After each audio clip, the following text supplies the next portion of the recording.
Generation जिसके बारे में लोग यही कहते हैं कि जेंसिस बस फोन में ही घुसी रहती है, आज उसी जनरेशन ने नेपाल की सरकार गिरा दी और पूरे देश में लिटरली आग लगा दी। और एक मैसेज क्लियर हो गया कि डोंट अंडर एस्टिमेट जेंसिस, क्योंकि ये जनरेशन चाहे ना तो पूरा सिस्टम तोड़ करके नया बना सकती है। ये जो प्रोटेस्ट थी ना, इसके पीछे एक नहीं बल्कि मल्टीपल रीजंस एक साथ ट्रिगर हुए थे। करप्शन, अनएम्प्लॉयमेंट, नेपोटिज्म और एक बोल्ड मूव जो सरकार ने लिया वो था 26 सोशल मीडिया एप्स बैन कर दिए। इंस्टा, यूट्यूब, व्हाट्सएप, ट्विटर जैसे 26 ऐप बैन कर दिए सिवाय टिकटॉक के। ना टिकटॉक को ही क्यों बैन नहीं किया गया इसके बारे में हम बाद में बात करेंगे। ना जो स्क्रीन पे लड़की दिख रही है इसका नाम श्रृंखला है। इनका लाइफ गुची बैग से शुरू होता है और फॉरेन ट्रिप्स पे खत्म होता है। ना प्रॉब्लम श्रृंखला नहीं है, प्रॉब्लम है उनके डैडी जो कि एक नेपाली पॉलिटिशियन है। जब इनके पेरेंट्स की ऑन पेपर सैलरी देखी गई ना तो इनकी सैलरी हार्डली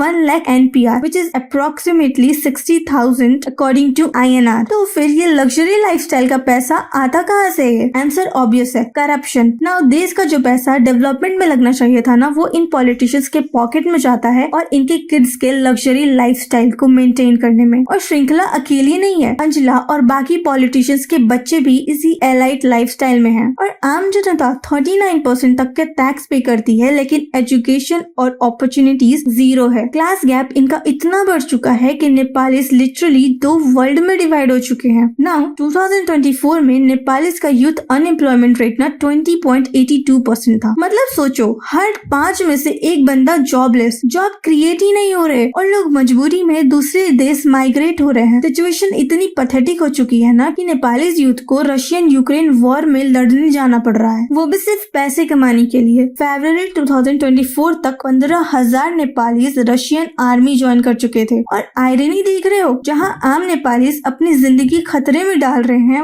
वहीं पॉलिटिशियंस के बच्चे इंस्टाग्राम पे लग्जरी कार्स और फॉरेन ट्रिप्स फ्लॉन्ट कर रहे हैं। Now thanks to social media एक रैंडम नेपाली यूथ ने वीडियो बनाई जिसमें एक सिंपल कंपैरिजन दिखाया गया नेपालीज आम लोगों की डेली लाइफ और पॉलिटिशियंस के बच्चों की लैविश लाइफस्टाइल के बीच में। एक एस्थेटिक म्यूजिक लगाया और वीडियो वायरल, ट्रेंड बन गया नेपो बेबीज ऑफ नेपाल। और फिर सवाल उठने लगे कि भाई अगर पॉलिटिशियंस की सैलरी 1 लाख NPR है तो ये नेट वर्थ करोड़ में कैसे पहुंच गया? अब पॉलिटिशियंस ट्रिगर हो गए। कुछ ने बोला कि हमारे बच्चों को अनफेयरली टारगेट किया जा रहा है। अरे भाई, टारगेट कैसे अनफेयर हुआ जब तुम्हारे बच्चे खुद इंस्टाग्राम पे पोस्ट डाल रहे हैं? उन्हीं फोटोज को तो लोगों ने कंबाइन करके रील बनाई है। नाउ नवंबर 23 से ही नेपाल की गवर्नमेंट सोशल मीडिया कंपनीज को वार्निंग दे रही थी कि register with us, set up a local office, वरना नेपाल से बैन हो जाओगे। Now what happened was social media companies ने ये वार्निंग को इग्नोर कर दिया, बस टिकटॉक ने खुद को रजिस्टर किया। अब यही कारण है कि 28 अगस्त 2025 को 26 एप्स बैन हुए ना, उसमें टिकटॉक बैन नहीं हुआ। अब ये सारे एप्स को बैन करने के लिए ऑफिशियल रीजन दिया गया कि हेट स्पीच और फेक न्यूज को हम कंट्रोल कर रहे हैं। पर सच ये है कि बहुत सारी वीडियोस वायरल हो रही थी सोशल मीडिया पर जो करप्शन और नेपोटिज्म एक्सपोज कर रही थी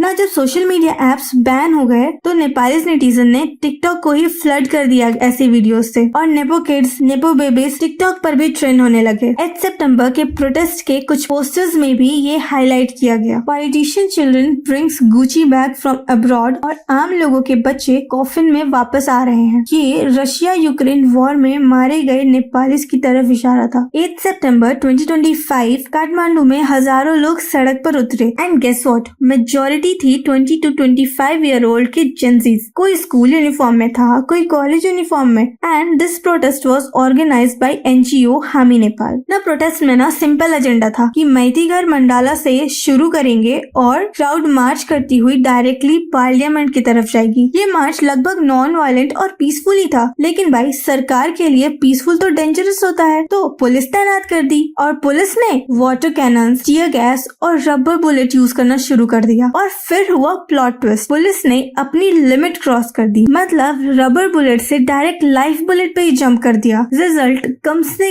कम 19 प्रोटेस्टर्स मारे गए, 400 प्लस इंजर्ड और एक 12 साल का बच्चा तक अपनी जान गवा बैठा। अब ऑब्वियस है कि ऐसी बार्बरिक एक्शन के बाद लोग चुप थोड़ी बैठेंगे। जैसे ही ये न्यूज फैली ना, और ज्यादा सिटीजन्स प्रोटेस्ट पे उतर आए। प्रोटेस्टर्स ने PM, प्रेसिडेंट प्रेसिडेंट और अपोजिशन लीडर के घर तक जला दिए। फाइनेंस मिनिस्टर को रोड पे चेस करके जूतों से मारा गया और सबसे शॉकिंग, पार्लियामेंट बिल्डिंग फ्लेम्स में गिरी हुई थी। आर्मी को चॉपर बुलाना पड़ा मिनिस्टर्स को बचाने के लिए। सबसे पहले होम मिनिस्टर ने रेजिग्नेशन दिया, उसके बाद 9 सितंबर को पीएम केपी शर्मा ओली ने रेजिग्नेशन दिया और नेपाल के आर्मी चीफ टीवी पे आकर के शांति की अपील करने लगे। अब सोचो, ऑलरेडी अनएम्प्लॉयमेंट का भंडार, करप्शन की फैक्ट्री और नेपोटिज्म का सर्कस चल रहा था। ऊपर से गवर्नमेंट ने सोशल मीडिया ऐप यानी कि फ्रीडम टू स्पीच को ही दबा दिया, मेजर्स ऐप बैन कर दिए। टूरिज्म जो नेपाल की इकोनॉमी की जान है, सीधा आईसीयू में। फैमिलीज जिनके मेंबर्स अब्रॉड में हैं, उनके लिए व्हाट्सएप मैसेंजर ही एक लाइफलाइन था। एक एस्टिमेट के हिसाब से 70 लाख नेपाली अब्रॉड में रहते हैं, तो इमेजिन उनका कम्युनिकेशन कनेक्शन ही कट कर दिया। और जब लोग पीसफुली प्रोटेस्ट कर रहे थे तो गवर्नमेंट ने पुलिस तैनात कर दी, जिसने लाइव बुलेट से पता नहीं कितनों की जान ले ली। मतलब जुल्म भी करोगे, उनकी प्रॉब्लम्स भी इग्नोर करोगे और आवाज उठाने पे आवाम की आवाज भी दबाओगे, तो सिस्टम तो ब्लास्ट हो ही जाएगा ना। नेपाल एक लाइव एग्जाम्पल है। आम जनता की प्रॉब्लम्स को इग्नोर करना बंद करो। तो that's it for the video. Video पसंद आया तो लाइक, शेयर एंड सब्सक्राइब। तब तक के लिए